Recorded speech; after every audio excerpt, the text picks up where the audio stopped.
उद्देश्य लिखा जाता है शिक्षक की नजर से कि मैं कक्षा में जाने से पहले बच्चों को ये सिखाना चाहती हूँ या सिखाना चाहता हूँ। शब्द आपके ऑब्जेक्टिव में क्लियरली नजर आने चाहिए।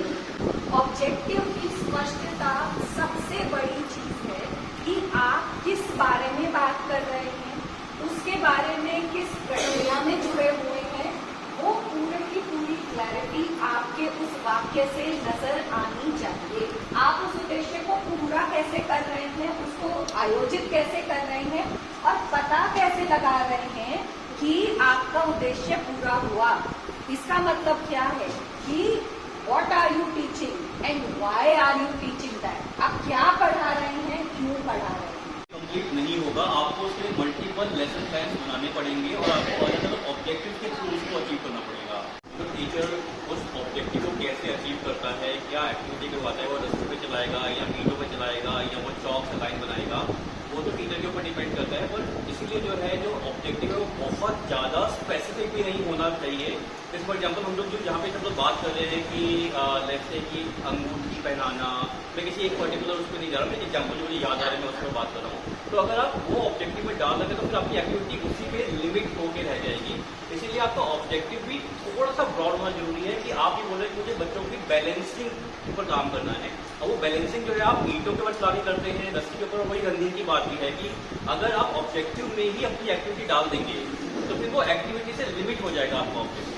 सुबह सुबह अगर बच्चे खेल कर आते हैं तो उसमें पूरा दिन में जो ये बच्चों को इधर उधर भागना और इधर एक जगह से उधर भागना है वो थोड़ा सा बेहतर तरीके से संभाला जा सकता है। ये एक विचार है, मतलब ये मैं थोपने के लिए या बोलने के लिए नहीं कह रही हूँ, पर ये मैंने जहाँ जहाँ काम किया वहाँ अक्सर हम लोग सुबह को ही आउटडोर पे रखते थे।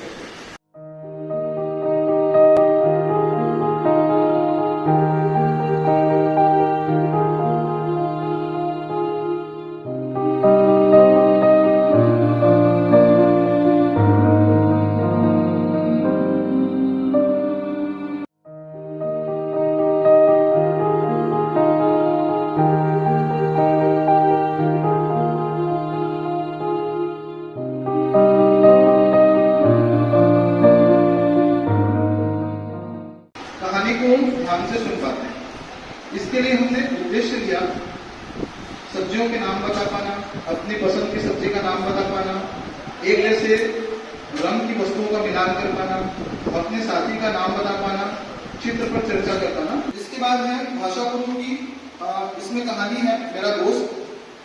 ये कहानी बंदर और मगरमच्छ के बीच की कहानी है। उद्देश्य लिया था वो ये है पालतू 4 से 5 पालतू पशुओं के नाम बता पाना और उनकी आवाज में अंतर कर पाना।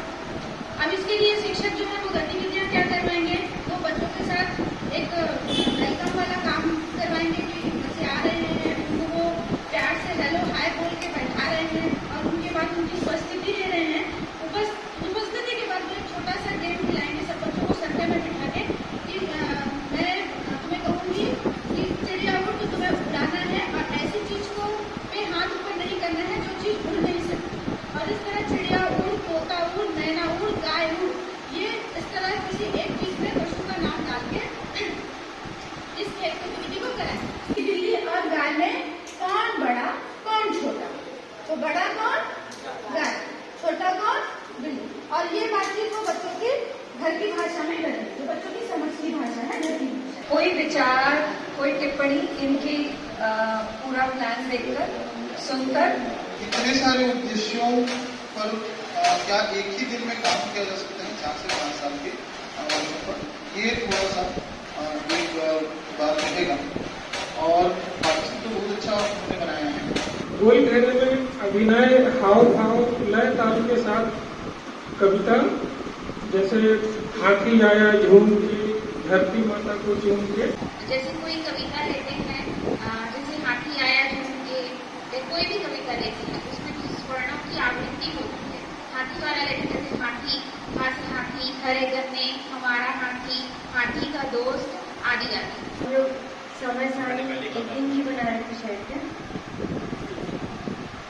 तो फिर ये प्रतिफल थीम का है तो ये बड़ा हो गया। जो कि यहाँ पर विवरण करते हैं, चिन्हित करते हैं, फिर जानवर के बारे में वर्णन भी करते हैं। उद्देश्यों पर ज़्यादा ध्यान दीजिए, बिकॉज बाकी सारे ग्रुप के पास में लर्निंग आउटकम नहीं थे, इसलिए हमने एक लर्निंग आउटकम को सिलेक्ट करके वहीं पे छोड़ दिया। बट ये है कि ये लर्निंग आउटकम एक दिन में अचीव नहीं होगा। ये लर्निंग आउटकम बार बार अलग अलग थीम्स में, अलग अलग एक्टिविटीज के थ्रू आपको रिपीट करना ही पड़ेगा विद डिफरेंट ऑब्जेक्टिव्स ऑल्सो।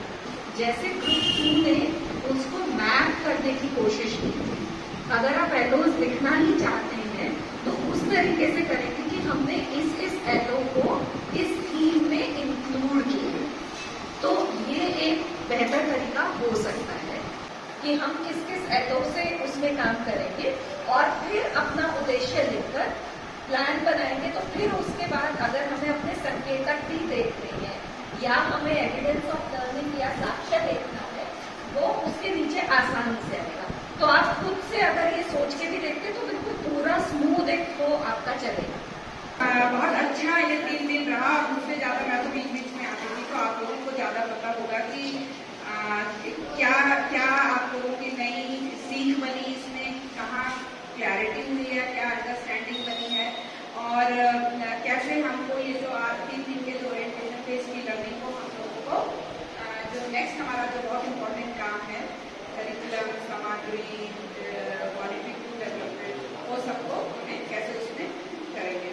तो आप सबका बहुत बहुत धन्यवाद, और बहुत बहुत धन्यवाद हमारे जो हमारा टेक्निकल पार्टनर है एडुबीन फाउंडेशन, और ये आपके साथ लगातार बने रहेंगे हर जगह, बिकॉज SCRT को पूरा सपोर्ट कर रहे हैं इसके लिए। और अमिता कौशिक जी को बहुत बहुत धन्यवाद कि वो आए, और बहुत आप हमेशा अपना फेस देखते रहेंगे। और बाकी सारे हमारे जितने पार्टिसिपेंट्स हैं, WCG से, हमारे एजुकेशन डिपार्टमेंट से, सबका बहुत बहुत धन्यवाद।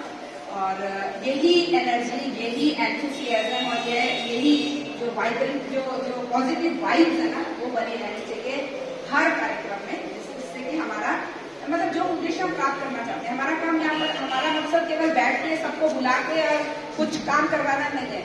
असली मकसद है कि हम अपने स्टेट के लिए बहुत इंपॉर्टेंट डॉक्यूमेंट देने वाले हैं, करिकुलम देने वाले हैं। क्या हम उसका मतलब करिकुलम ऐसा मैं नहीं कह रही हूँ नहीं है उसको हम खुद रिविजिट कर रहे हैं, उसको हम देख रहे हैं कि क्या निपुण भारत गाइडलाइन से अलाइन है कि नहीं, और हर चीज में इम्प्रूवमेंट का स्कोप होता है, उसको और बेहतर बनाने की कोशिश कर रहे हैं। प्रभार मिला तो बहुत कठिन समय था मेरे पास, और मेरे को लग रहा था कि मैं कैसे काम शुरू करूंगा। पर मैं छाया जी से बात किया मई में, उन्होंने कहा कि जरूर हम सपोर्ट करेंगे, और मैंने तुरंत एक प्लान बना के उनको दिया।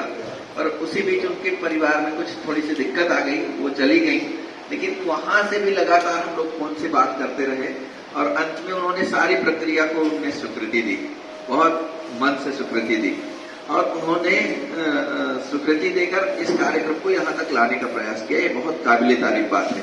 तो उनके इस जुझारू व्यक्तित्व के लिए मैं उनको हृदय से नमन करता हूँ, सलाम करता हूँ। बिल्कुल। दूसरी बात ये कि उनसे मैंने एक ही बात कहा था कि मैडम आप जो भी टेक्निकल सपोर्ट के लिए जिसको भी आप तय करेंगे, वो मैं जैसा चाह रहा हूँ यदि वैसा होगा तो बहुत अच्छा होगा।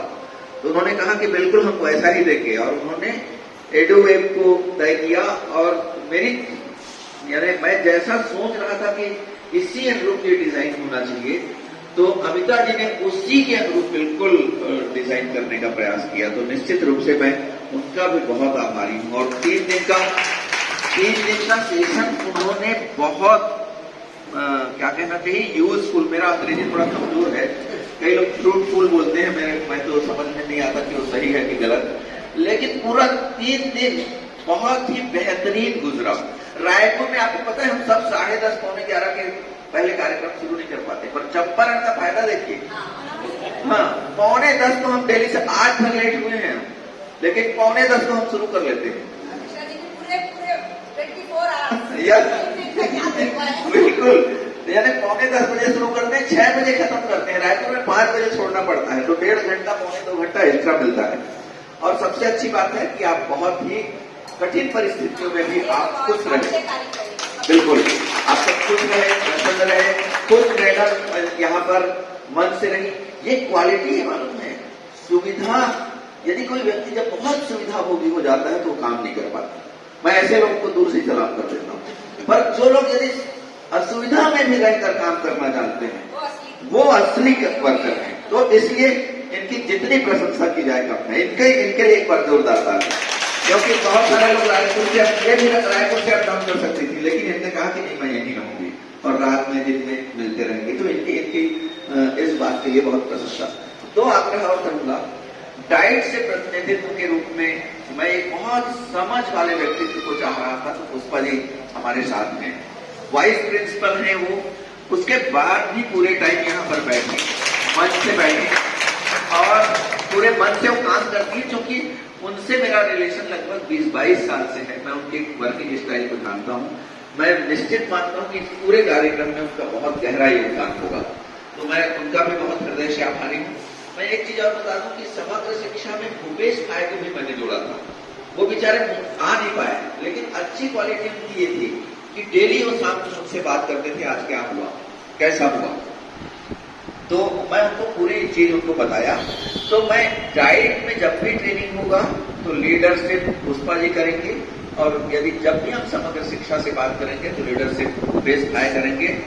महिला बाल विकास के हमारे कितने साथी पूरे महिला बाल विकास को लीड करेंगे, और शिक्षा विभाग के तो आप सब ही को द्रोणाचार्य, कोई दिक्कत की बात नहीं है।